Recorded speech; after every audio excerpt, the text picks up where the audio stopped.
بسم اللہ الرحمن الرحیم۔ شریعت میں ادھار اور نقد دونوں طریقے سے معاملہ کرنا صحیح ہے، یعنی دونوں طریقے سے خرید و فروخت کرنا صحیح ہے۔ نقد میں بھی خرید و فروخت کر سکتے ہیں اور ادھار میں بھی خرید و فروخت کر سکتے ہیں۔ اسی طرح شریعت میں نقد کے مقابلے میں ادھار میں پیسے زیادہ رکھنا، قیمت زیادہ رکھنا بھی صحیح ہے۔ اسی لیے انسٹالمنٹ پہ چیزوں کی خرید و فروخت چونکہ ادھار کے ضمن میں آتا ہے، لہذا انسٹالمنٹ پر چیزوں کی خرید و فروخت بھی جائز ہوگی اور صحیح ہوگا۔ لیکن انسٹالمنٹ پر چیزوں کی خرید و فروخت کے لیے کچھ کنڈیشنز ہیں، کچھ شرائط ہیں۔ سب سے پہلی شرط یہ کہ ایک ہی مجلس میں یہ بات طے ہو کہ معاملہ نقد ہوگا یا ادھار ہوگا، یعنی اسی مجلس میں ایک ہی مجلس میں یہ بات طے ہو جانی چاہیے کہ معاملہ نقد ہو رہا ہے یا ادھار ہو رہا ہے۔ دوسری شرط یہ ہے کہ ٹوٹل رقم، مجموعی رقم جو ٹوٹل رقم ہوگی وہ فکس ہونی چاہیے، متعین ہونی چاہیے کہ اس کی کل کتنی قیمت ہے۔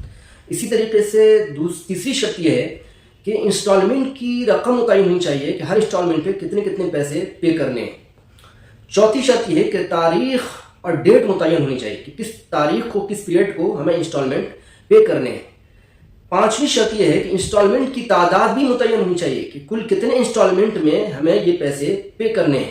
آخری اور اہم شرط یہ ہے کہ لیٹ پیمنٹ کی صورت میں کوئی اضافی اور زائد رقم کا مطالبہ نہ کیا جائے، یعنی اگر انسٹالمنٹ پے کرنے میں تاخیر ہو گئی تو کوئی زائد رقم یعنی سود وغیرہ کا مطالبہ نہ کیا جائے، اس طرح کی کوئی شرائط نہ رکھی جائے۔ معلوم یہ ہوا کہ انسٹالمنٹ پر چیزوں کی خرید و فروخت جائز ہے، صحیح ہے۔ شرط یہ ہے کہ معاملے میں لین دین میں کوئی ابہام نہ ہو، کوئی جہالت نہ ہو اور نہ کوئی کنفیوژن ہو، اور ان تمام شرائط کو بھی ہم فلفل کرتے ہوں۔